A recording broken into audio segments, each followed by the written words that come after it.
Olá pessoas, bem-vindos a mais um módulo do nosso curso.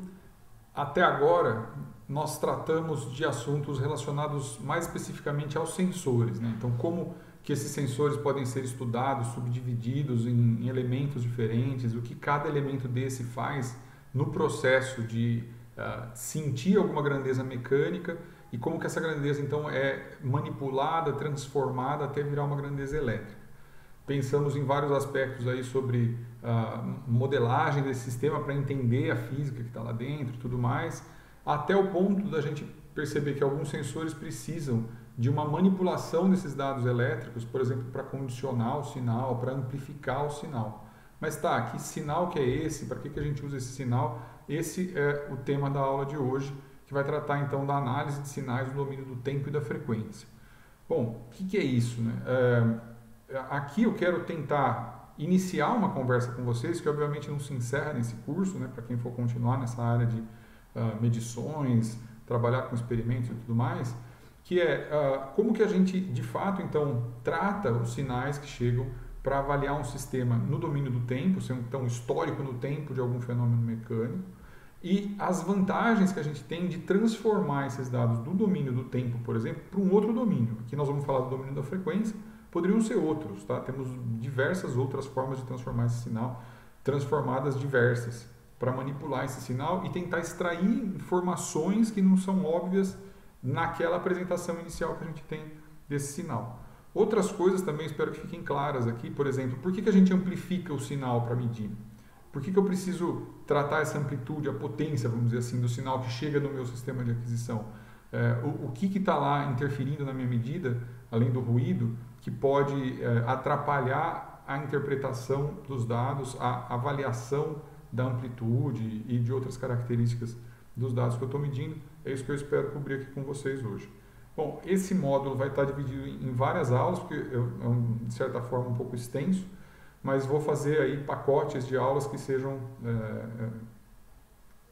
que terminem em si mesmo, certo? Que tem algum conteúdo em si mesmo, primeiro abordando uma teoria mais clássica desse assunto, depois vou dar alguns exemplos, e aí numa segunda parte, também subdividida, eu vou tratar de aspectos mais práticos que vão diretamente falar dos sinais digitais. Então, nesse primeiro módulo aqui desse tópico, eu vou tratar da parte teórica dos sinais analíticos.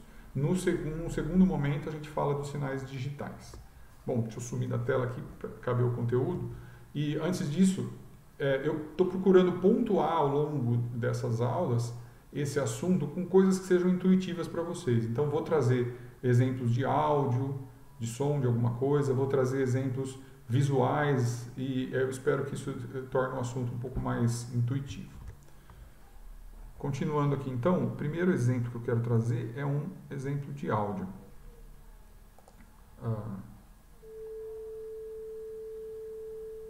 Vocês ouviram aí uma amostra de som, né, como se estivesse nesse contexto aqui. Eu tenho uma fonte de ruído e essa fonte foi medida por um microfone. O que vocês estão vendo aqui nesse quadro cinza é uma onda acústica que está atravessando o meio, o ar. O que o microfone capta é essa bolinha vermelha aqui. Então ele vai captar oscilações da pressão numa determinada posição no espaço. E aí isso vai gerar um sinal para a gente. Esse sinal é o que vocês escutaram aqui, vou pôr de novo. Esse sinal é um seno, é um tom puro de uma única frequência. Então vocês ouviram uma coisa que aparentemente foi muito suave e tal, e que tem uma frequência característica. Quem tem um ouvido mais treinado para música vai perceber que a gente vai chamar isso de uma nota musical, tá bom? Ou a gente pode atribuir essa frequência a uma nota. Por que eu estou falando isso? Por causa do próximo slide.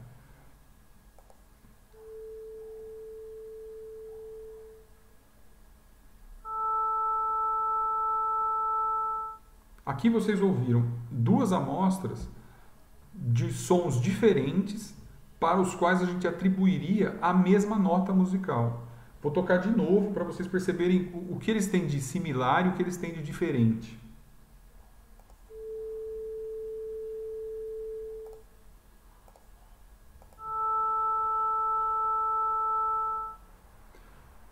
Então, de novo, eu atribuiria a mesma nota a esses dois sinais, essas duas amostras de som.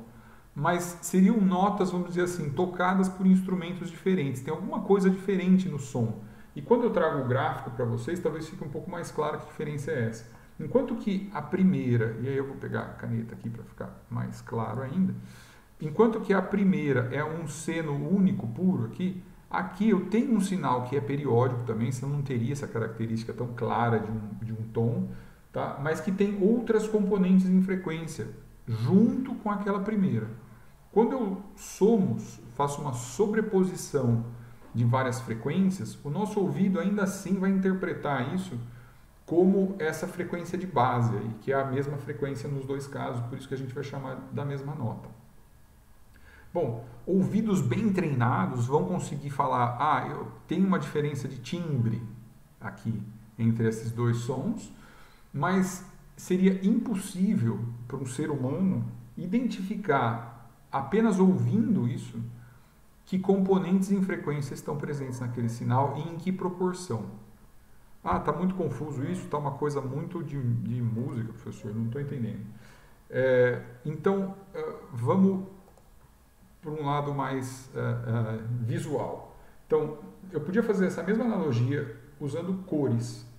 Então, as cores que a gente enxerga, no fundo, são combinações das cores fundamentais do espectro, certo? Por exemplo, vocês estão olhando para a tela do celular de vocês, e aí, ou do computador, e aí provavelmente vocês têm uma matriz RGB. Vocês têm LEDs, ou vocês têm fontes de luz que têm as cores RGB, então vermelho, verde e azul, e ao combinar essas três fontes de luz, nessas três cores, então aqui por exemplo vermelho, verde e azul do cor aqui, você consegue fazer qualquer combinação de cor visível.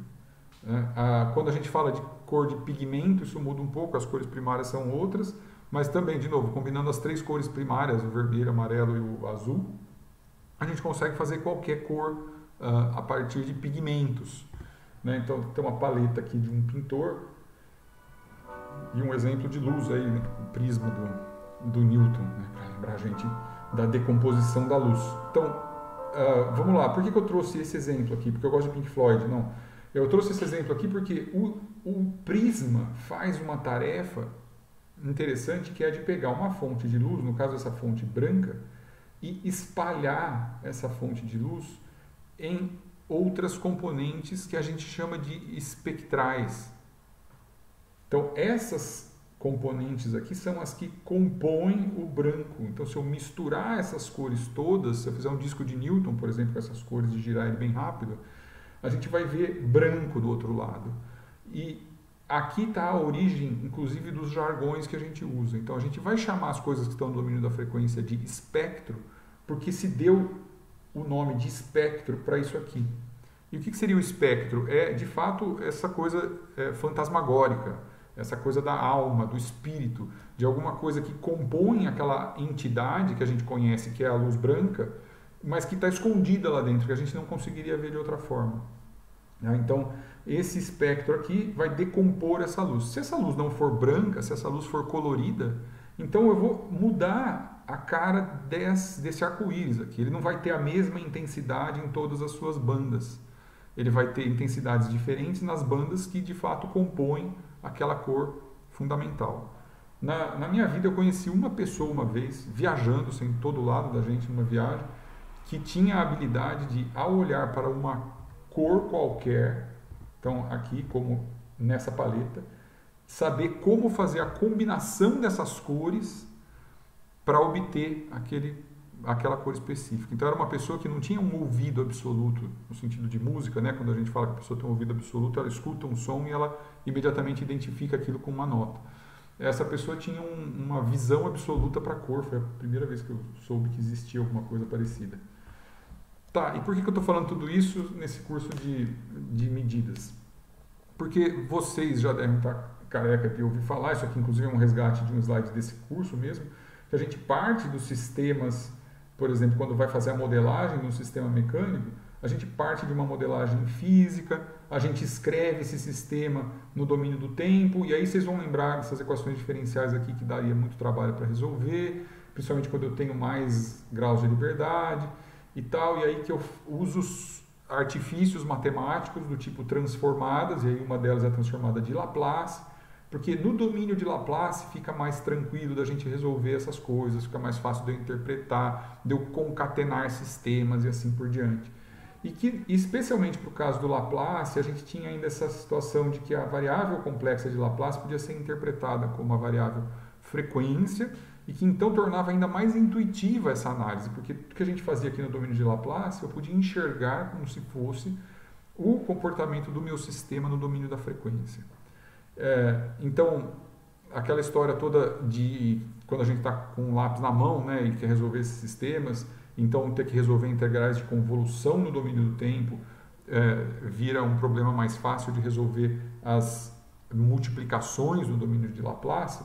Essas eram vantagens de, vamos dizer, até de antes do computador, mas que elas continuam valendo quando a gente programa tudo isso e tal, e que eu espero que estejam claras para vocês. Tá, mas isso era no sentido da modelagem. E se eu, em vez de modelar, estou pensando no experimento, como é que o experimento entra nessa jogada? O experimento entra nessa jogada porque ele vai pegar, então, essas questões, né, o x de t seria a convolução, aí o meu x maiúsculo de s vira um produto, da frequência vira isso, porque no caso experimental, eu vou medir as coisas essencialmente no domínio do tempo e agora. Então, para confrontar as coisas que eu faço numérica ou analiticamente com as coisas que eu vou medir experimentalmente, seria uma coisa muito trabalhosa, seria uma coisa não muito prática eu tentar comparar essas coisas no domínio do tempo. Então, eu preciso, e é interessante, de novo, pelo mesmo motivo, pegar as coisas que eu fiz experimentalmente e levar para o domínio da frequência. Tá? Então, como que eu vou fazer isso? E aí chegamos, então, no objetivo da aula de hoje, que é de explorar, então, esses sinais do domínio do tempo, perceber algumas métricas que a gente já usava, mas talvez não desse esse nome para elas, de métricas no domínio do tempo, para avaliar um sinal, e aí falar especificamente de como que a gente transforma esse sinal para outros domínios. Nós vamos falar, então, de Fourier e de duas contribuições do Fourier, a série de Fourier e as integrais de Fourier, entender as suas diferenças, em que contexto cada uma delas serve, e quando que a gente pode e não pode usar cada uma delas, que resultados que nós temos.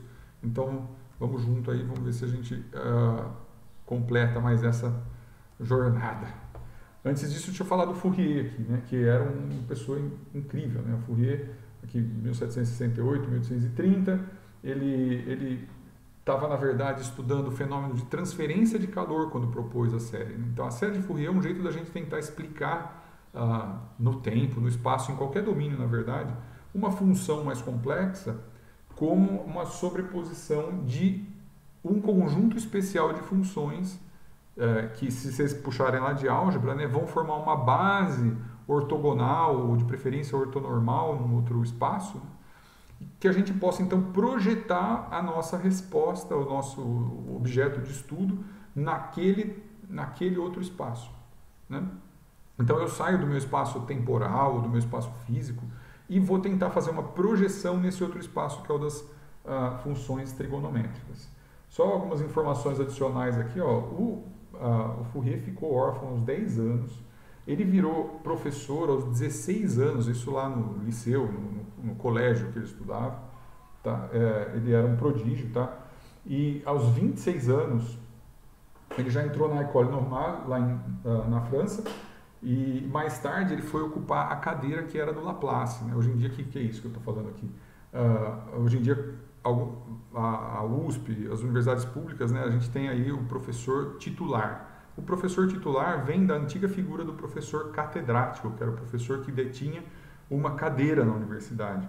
Então, quando a gente diz que o Fourier ocupou a cadeira que foi do Laplace, quer dizer que o Laplace foi um professor titular, né, na École Normale, e que depois de um tempo, quando ele se aposentou, o Fourier então alçou a ocupar aquela cadeira, então, que trazia junto com ela os temas que o Laplace estudava e tudo mais. E depois ele ajudou a fundar na Universidade de Grenoble. Então chega de mimimi aí, tá? E vamos para frente. Vou fazer aqui também uma retomada conceitual de algumas coisas, porque a gente vai usar bastante a notação de Euler para falar da transformada de Fourier. Mas antes de falar no Euler, então eu vou falar do Bernoulli, não de qualquer Bernoulli, porque tinham vários Bernoulli. Esse era um dos Bernoullis que começou a estudar exponencial. Esse E está aqui, mas ele ainda não chamava de E. Tá? E a intenção do Bernoulli nessa época de estudar exponenciais era entender um pouco de juro composto, tinha uma finalidade econômica, não de uma outra ciência mecânica ou física. Tá? E aí ele, começou a estudar isso e o próprio Bernoulli já conseguiu demonstrar, por exemplo, que quando eu elevava uma potência 0, eu tinha o número 1. Ele entendia também que quando a gente elevava uma potência 1, esse número especial aqui, ele tinha essa cara aqui, e tá no número neperiano ali. Aí depois, conforme eu vou aumentando esse índice, eu vou aumentando o número, e eu posso ter índices irracionais, e tudo bem, tudo mais. Bom, e aí com isso a gente tem uma curva exponencial. Você já deve estar cansado de ouvir falar em exponencial, mas eu vou trazer aqui esse resgate. Tá lá, uma curva exponencial que se eu colocar no eixo aqui x igual a e elevado a alguma coisa, vai construindo essa curva. Maravilha? Até aí tudo bem, né? Só que veio o Euler depois, e o Euler teve uma ideia brilhante de falar: eu me chamo Euler, então esse número vai levar a letra do meu nome, a letra E. Não, mas não foi essa a ideia mais brilhante. A ideia mais brilhante foi, Euler disse, e se eu elevar a uma potência complexa? Então, J é a raiz de menos 1. O que acontece com esse número e com essa operação especial aí que é exponencial? Então, o Euler lá demonstra que o e elevado a raiz de menos 1 dava esse número aqui, número com uma parte real e uma parte imaginária. O que eu faço com esse número? Eu posso jogar num gráfico que agora tem um eixo y, parte imaginária, eixo x, parte real, plano real imaginário. E aí eu cravo esse número lá num ponto deste plano. E aí eu vou variando aquela expoente e ponho lá 2, 3 ou 3,14. E eu vou vendo que ele, diferente de ir crescendo aqui, ele vai ocupando lugares diferentes do plano. Então um veio para cá, o segundo veio para cá. Quando ele fez o e elevado a πj, ele encontrou um menos 1 real, um número real puro aqui. Tanto que essa aqui é uma das identidades mais aclamadas da matemática, porque ela carrega aqui nela o neperiano, o π, o raiz de menos 1 e um número inteiro do outro lado, negativo. Aclamada, por exemplo, os redatores dos Simpsons são fãs dessa expressão, certo? E aí, seguindo então com o enterro, se eu vou aumentando esse número, eu vou ocupando mais lugares no plano real e imaginário. Só que esses lugares estão parecendo meio aleatórios aí, mas não são. Tá? A hora que eu cheguei no 6 aqui, que eu estou perto de 2π, eu comecei a me aproximar aqui do 1. Tá? E quando eu aumento um pouco mais esse número, e vou para 5 meios de π, por exemplo, eu cheguei aqui no 1 imaginário. E quando a gente vai aumentando a quantidade de pontos, aqui a gente vai ver que eles sempre vão cair em cima de um círculo de raio unitário. E conforme eu aumento o número do expoente, eu vou dando voltas em torno desse círculo de raio unitário menos 1. E é daqui que a gente faz essa analogia do inversor, tá? Que está apontando numa certa direção θ. E quando eu faço e elevado a θj, os números que eu obtenho aqui são o cosseno de θ e o seno de θ na parte imaginária. Se eu então movimentar o θ, e agora meu θ é um ômega-t, aí eu tenho um versor que gira em torno da origem com esta velocidade angular ômega. Maravilha? E é essa que é a identidade de Euler, é isso que a gente vai usar para tentar condensar um pouco a nomenclatura na hora que a gente vai falando desse assunto. Então vamos voltar lá para o domínio do tempo e ver o que a gente consegue enxergar nessas funções aí todas. Primeiro aqui, estou trazendo para vocês um gráfico em azul, que é uma função, por acaso aquela que a gente ouviu, que era um tom um pouco mais complexo lá, mas que tinha uma frequência específica de base, né? Mas é um exemplo, então, a princípio aqui, primeiro. Um exemplo qualquer de uma função arbitrária, e ela está em azul aqui, a gente pode ver que ela está mais ou menos antissimétrica em relação ao eixo Y. Se eu fizer se eu quiser alguma informação sobre essa função, sem ter que desenhar ela toda vez, né?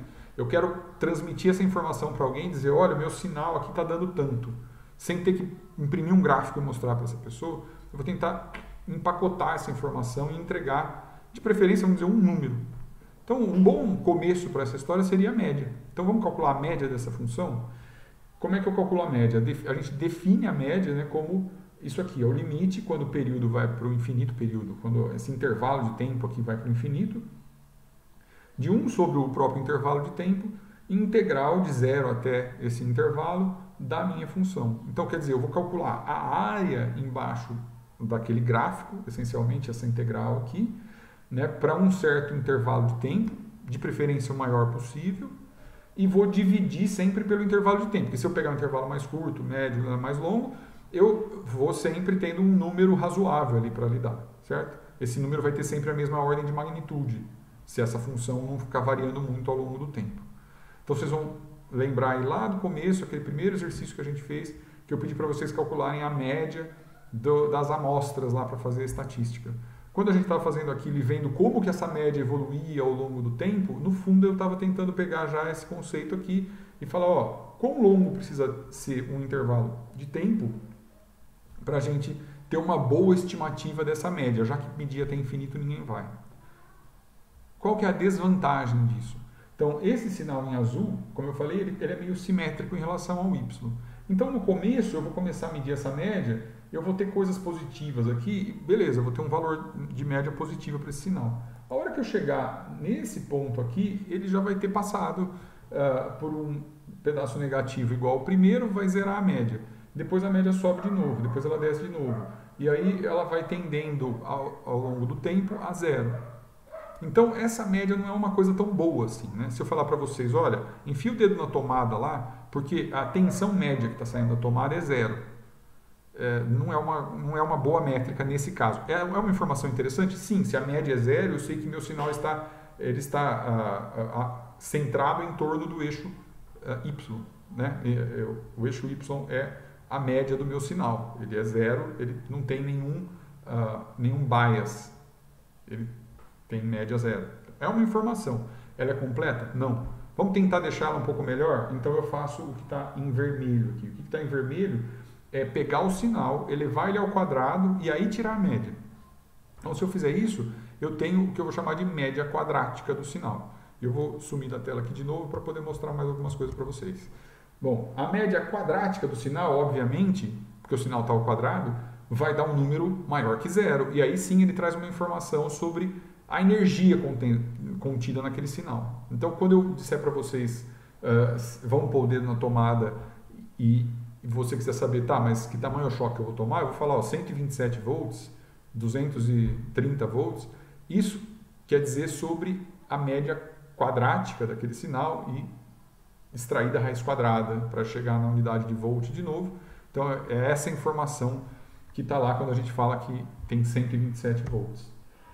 Bom, aqui tem o gráfico então da evolução dessa média, como eu disse para vocês, do sinal azul ela vai variando e ela vai tender a zero quando for infinito, enquanto que a vermelha tende para a média quadrática do sinal. Claro que uma vai estar expressa na unidade original do sinal, a que está em vermelho vai estar expressa em unidade ao quadrado, e aí é por isso que eu vou, no caso da média quadrática do meu sinal, tirar a raiz quadrada muitas vezes para chegar num valor original daquele sinal. Bom, então um vai dizer para a gente no fundo qual a energia, o outro vai dizer se a gente tem ou não tem uma componente DC no sinal. Tá joia? O valor, então, RMS, né, do inglês root mean square, ou média quadrática do sinal, raiz quadrada da média quadrática, é obtido quando a gente eleva o sinal ao quadrado, integra, acha a área média daquele troço e tira a raiz quadrada para voltar para a unidade de origem. Esse é o valor RMS. De novo aqui então, eu tenho o meu sinal que eu mostrei para vocês anteriormente, com aquele tomzinho mais complexo.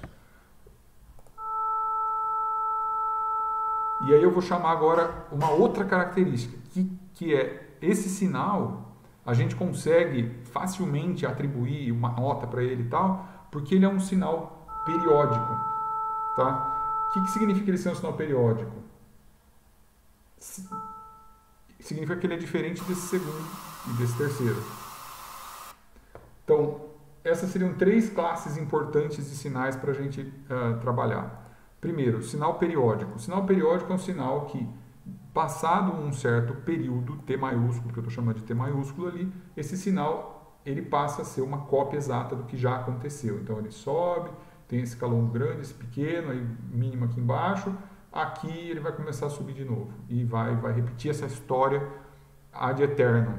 Isso é um sinal periódico e cujo período é T. Não importa onde você pegar esse sinal, você vai sempre passar dos T maiúsculo e encontrar a mesma coisa depois e depois e depois, que é o que está escrito nessa função aqui. E o sinal transiente? Gente, eu peguei esse mesmo sinal aqui e joguei uma exponencial decrescente para esse cara ir embora, sumir. Né? Então ele é uma história que passa e acaba. Repara o seguinte aqui, eu vou tocar de novo e repara que eles têm o mesmo som.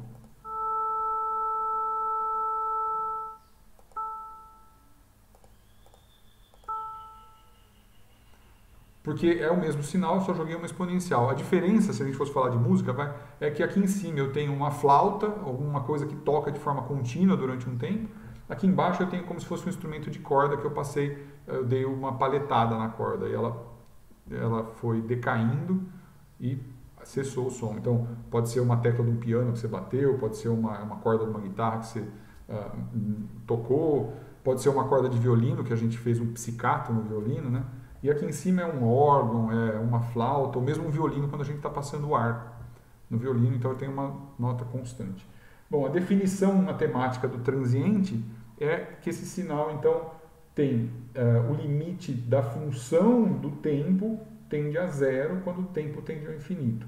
Ou mais do que isso, que a integral desse sinal no domínio do tempo, de menos infinito a mais infinito, é finita. Então, essa integral aqui ela vai ser um número finito entre menos infinito e infinito.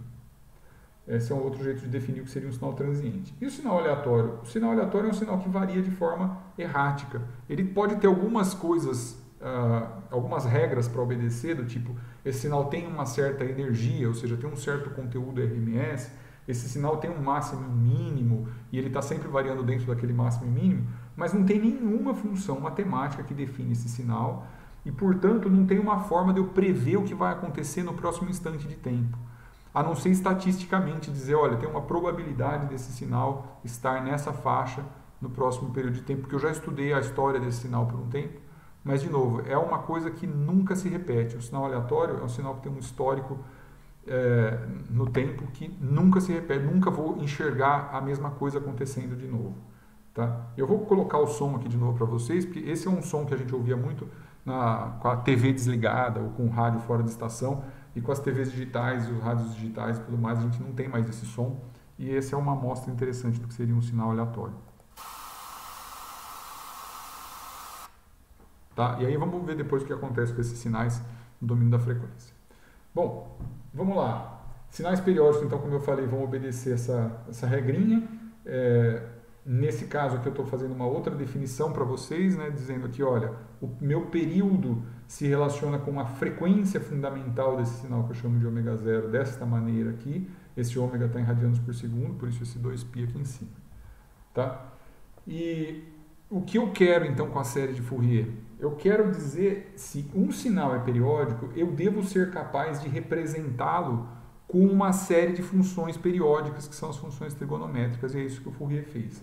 Então o Fourier fala, olha, vamos escrever esse x de t, não importa que forma maluca ele tenha, como uma soma de senos e cossenos. Essa soma de senos e cossenos vai ser ponderada por coeficientes bn e cn aqui. Então eu vou multiplicar para vários n's, a princípio infinitos n's, mas a gente vai ver que nem sempre eu preciso de infinitos. Eu vou então pegar um cosseno que tenha a frequência fundamental ômega zero, vou pegar um seno que tenha a frequência fundamental ômega zero e vou achar quem são esses caras aqui, B1, C1, B0, C0. Depois eu vou para uma frequência que é o dobro dessa frequência. Então, quando n for igual a 2, eu vou ter 2 ômega zero.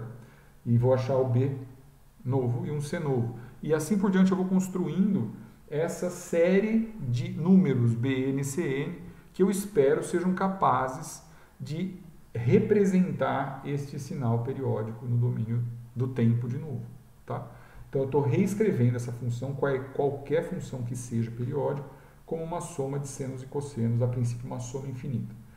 Basta fazer isso? Não. Pode ser que eu precise de uma constante aqui. Quem é essa constante? É o valor DC do sinal. Aquele valor DC, se o sinal tiver uma média diferente de zero, ele nunca vai ser resolvido por funções periódicas que têm média igual a zero.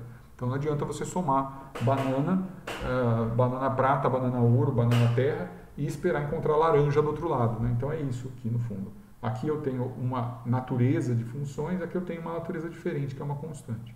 Então a ideia é essa, tá? Como eu vou fazer isso? Como eu vou chegar nesses coeficientes? Em primeiro lugar, eu quero que vocês entendam uma coisa. A vantagem clara que tem nisso é de eu condensar o sinal. Então, de novo, eu não preciso de uma função maluca, eu não preciso de um gráfico, eu não preciso gravar esse som. Basta ter uma coleção de números, né? E eu vou conseguir depois, com essa coleção de números, reconstruir o meu sinal. Tá, então se o meu x de t eu escrevo dessa maneira aí, aquele cara que é o valor médio do sinal, eu vou resolver fazendo essa integral. Aí repara que, diferente do que eu tinha falado anteriormente, o período não precisa ser infinito, porque como meu sinal é periódico, tanto faz, é o que essa figura aqui está tentando mostrar, tanto faz em que período você recortar esse cara, tanto faz quando você começa a medir. Se você medir durante um período, aqui está menos t sobre 2 a t sobre 2, poderia ser de 0 a t, poderia ser de 0 a 2t, desde que fossem pedaços inteiros de períodos, né? Mas basta pegar um período completo que você vai ter a média do sinal. Se a gente reproduzir aquele exercício de ir calculando a média ao longo do tempo, a média vai variando, variando, variando, mas quando ela passa por períodos do sinal, ela sempre volta para o mesmo valor, tá? Quando o sinal é periódico. Tá joia. Esse aqui é um sinal que está centrado em zero, então essa média vai dar zero, e vocês vão ver que a área azul e a rosa aqui sempre cancelam uma com a outra. Quando eu somo um valor DC no sinal, vocês vão ver que o azul é sempre predominante aqui, o rosa sempre fica igual a uma dessas pontinhas aqui embaixo.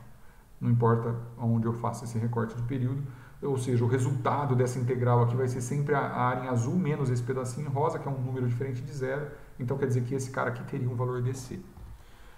Então, essa parte é fácil. E o BNCN, como é que faz? E aí, de novo, gente, eu vou resgatar a álgebra linear aqui. O que a gente fazia em álgebra linear quando eu precisava pegar um vetor que tivesse em um certo espaço e levar esse vetor para um outro espaço? Se vocês recordarem lá, a gente fazia produto interno. Então, o que o produto interno faz entre dois vetores? Lá, para quem fez estática também vai lembrar dessa história. O produto interno diz se esses vetores estão pouco ou muito alinhados uns com os outros, se eles concordam ou discordam uns dos outros, né? Então, eu posso fazer a mesma coisa, não com vetores, né, vetor posição, um vetor espacial, mas com um espaço de funções, desde que essas funções sejam ortogonais, funções linearmente independentes. Então, senos e cossenos são funções linearmente independentes. Senos e cossenos de frequências diferentes também são linearmente independentes entre si. Um cosseno de 10 Hz é linearmente independente com um cosseno de 20 Hz, de 30 Hz, de 40 Hz e assim por diante. A nossa série de Fourier vai ser construída dessa forma. Pegar uma frequência fundamental, que é o período do meu sinal, e eu vou pegando frações inteiras desse período. Essas frações inteiras do meu período é a frequência fundamental, o dobro dessa frequência, que vai dar metade do período, é a primeira harmônica, um terço é a segunda harmônica, um quarto é a terceira harmônica, e assim por diante eu vou construindo frequência fundamental e suas harmônicas.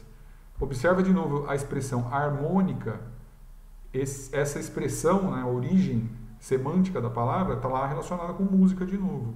Harmonia. Elas estão em harmonia quando elas estão organizadas dessa forma, com o espaçamento constante na frequência. Aí. Dobro, 3, 4, 5, 6 vezes e assim por diante. Bom, como eu faço isso então de novo? Eu vou ter que fazer a projeção do meu vetor. A projeção do meu vetor no espaço de funções eu faço resolvendo uma integral. Então eu vou integrar o produto entre essas duas funções, sendo que x é a minha função original, faço o produto dessa função com uma outra função, e se esse produto der uma função que tem um valor grande, cuja integral é grande, quer dizer que existe uma similaridade importante entre essas duas funções. Então isso vai resultar num valor b significativo se meu x for parecido com o cosseno daquela frequência. Se meu x não tiver nada a ver com o cosseno daquela frequência, esse número vai dar zero. Então aqui eu tenho de uma certa forma uma correlação entre as funções. Se elas forem correlatas, esse número vai ser grande. Se elas não forem correlatas, esse número vai ser pequeno. Tá? E é assim que a gente vai resolver essa brincadeira então. Então, eu posso escrever isso em termos daquelas integrais, ou eu posso lembrar que o cosseno e o seno se expressam dessa forma. Eu estou trazendo a identidade de Euler de novo, para vocês verem como vai ficar mais compacto. E escrever tudo dessa maneira aqui, tá? Então vamos lá. Eu estou alternativamente ao que eu mostrei no slide anterior, que resolve essas integrais malucas aqui, mostrando como que eu vou escrever isso de uma forma mais enxuta. E para isso eu vou usar a identidade de Euler. Se eu lembrar então que cosseno de alguma coisa e seno de alguma coisa se escrevem desta maneira, o meu x de t, em vez de escrever essa equação zona aqui, vira só isso aqui, ó. Aonde x maiúsculo são os coeficientes da série e e elevado a j tarará representa o cosseno e seno. E só para dizer, né, o x maiúsculo ele tem uma relação direta com os coeficientes bn e cn. Se a gente pegar isso e tentar escrever dessa forma e vice-versa, vocês vão achar essa relação. Tá? Então, no fundo, eu posso falar tanto em termos de bn e cn, quando eu achar que isso é mais intuitivo, eu trago essa notação, como eu posso falar em termos desses caras aqui, que fica desse jeito mais elegante de escrever aí. N vai variar de menos infinito a infinito, o N muda junto com o N que multiplica a frequência, tá? E o tempo que está lá em cima está aqui. Ótimo. Então, vamos expandir esse negócio e vamos tentar entender mais uma coisa, inclusive. Quando eu vou fazer x variar de menos infinito a mais infinito, quando n tiver um número negativo aqui, quer dizer que eu vou ter frequências negativas nesse espectro. Aqui isso não aparecia de forma tão clara, tá? Mas aqui isso aparece. Menos infinito a mais infinito, quer dizer que eu vou pegar lá um cosseno de 10 Hz e do outro lado eu tenho o meu cosseno de menos 10 Hz. Eu vou deixar essa interpretação para vocês aí do que significa uma frequência negativa. Se uma frequência é, por definição, a taxa em que alguma coisa se repete no tempo, o que seria uma frequência negativa? Bom, aqui a gente tem uma interpretação gráfica das equações que estavam aqui no slide anterior, tá? O xn aqui acaba sendo uma soma, né, vetorial dos bn e cn, e o resultado disso aqui, como você tem aqui versores girando para a direita e esse aqui está girando para a esquerda, porque tem um valor negativo, a soma desses dois versores, né, que tem parte real e imaginária, acaba resultando só num vetor que oscila aqui no eixo real. Então, outra diferença que acontece entre considerar BNs e CNs é que esse cara aqui vai ser sempre um número real. Bom, o que mais? Quer dizer, real não, né? Eu vou ter tanto os xn negativos lá como os positivos, eles vão aparecer em pares imaginários conjugados. Bom, vamos calcular então esse carinha aí. E para fazer isso eu vou escrever o seguinte, ó. A partir desta equação no domínio do tempo, eu vou multiplicar os dois lados da equação por uma outra exponencial, que é o e elevado a jm ômega zero. E aí do lado de lá, como eu tenho expoente e tal, esse menos m fica aqui. O que eu quero com isso, gente? Vocês vão lembrar que eu falei que as funções trigonométricas são ortogonais, né? Então, agora eu vou integrar dos dois lados. Quando eu integrar dos dois lados, aqui eu tenho uma integral de x elevado a menos j ômega m ômega zero, que é uma integral muito parecida com o que a gente já tinha feito anteriormente lá, para calcular o BNCN. Do lado de cá, eu tenho a soma dos xn vezes a integral dessa exponencial aqui, nm. Sem o x, tá vendo? Quando n for igual a m, aqui vai dar zero no expoente e essa exponencial vale 1. Então eu vou integrar 1 dt aqui, quando o n for igual ao m. Quando o n for diferente de m, aí seno cosseno tal vai dar zero. Desta maneira, eu posso dizer que os meus xk, só estou mudando aqui para não ficar aquele mesmo n de lá, tá? Vou calcular cada um dos meus x como, saiu dessa equação aqui de cima, certo? 1 sobre t, integral num período, de novo, pode ser, nesse período, pode ser de 0 a t, de x e elevado a menos k ômega 0t. Por que k aqui? Porque para não falar que não é nem n nem m, mas eu estou fazendo essa conta só para os casos em que n é igual a m. E o x está desse lado da equação, a integral que a gente está vendo estava dessa, veio para o lado direito, e o x ficou aqui do lado esquerdo. E é assim que eu vou determinar os coeficientes da série de Fourier para uma dada função x, usando identidade de Euler. Pessoal, com isso, eu estou chegando no final dessa primeira parte do módulo. A gente tem duas equações. Uma equação, que é a equação que fornece os coeficientes da série de Fourier, dada uma função qualquer periódica no domínio do tempo, t. E aí basta então pegar essa função, saber quem é seu período, obviamente, né? E para um dado período e, portanto, frequência fundamental, e repetindo essa integral aqui para vários n's diferentes, onde eu vou aumentando a frequência e calculando os coeficientes da série. Então, dessa forma, com um sinal no domínio do tempo, eu consigo uma série de valores que representa aquele sinal no domínio da frequência. Por outro lado, se eu tiver esses coeficientes xn, e agora multiplico eles pelas exponenciais aqui, que são os meus senos e cossenos, e somo, faço uma sobreposição de todas essas funções, eu tenho como resultado lá do outro lado a minha função original no domínio do tempo. Isso aqui funciona desde que x seja periódico, você esteja trabalhando na frequência do sinal, etc, etc. Essas duas entidades são válidas. Quer dizer que eu tenho uma forma de pegar a coisa, levar para um domínio e de fazer a transformada inversa e trazer para o outro domínio, percebe? Eu tenho como codificar alguma coisa e descodificar essa coisa de novo. Por exemplo, aqui, se a gente combinar direitinho, eu pego uma mensagem, eu codifico ela usando o Fourier, então eu chego numa série de números, eu pego esses números, eu imprimo, coloco num papelzinho, amarro na perninha do pombo correio e mando para vocês agora uma mensagem de correio elegante para a festa junina. Aí chegou lá um pombo correio na sua casa, você pega aquele bando de número, você decodifica ele usando esta função aqui e você tem a minha mensagem original. E se por acaso o seu namorado, namorada, namorades pegar esse pombo correio no meio do caminho e perceber essa mensagem aí, não vai entender o que está acontecendo, vai ver aquele monte de número, certo? E nós temos uma forma secreta de trocar informações.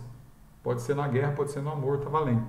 Bom, vocês entenderam o recado, né? Meu professor que me ensinou isso na graduação, depois um pouco na pós, usava o exemplo do médico monstro, né? Então você tinha lá uma forma de um para o outro, do outro para um.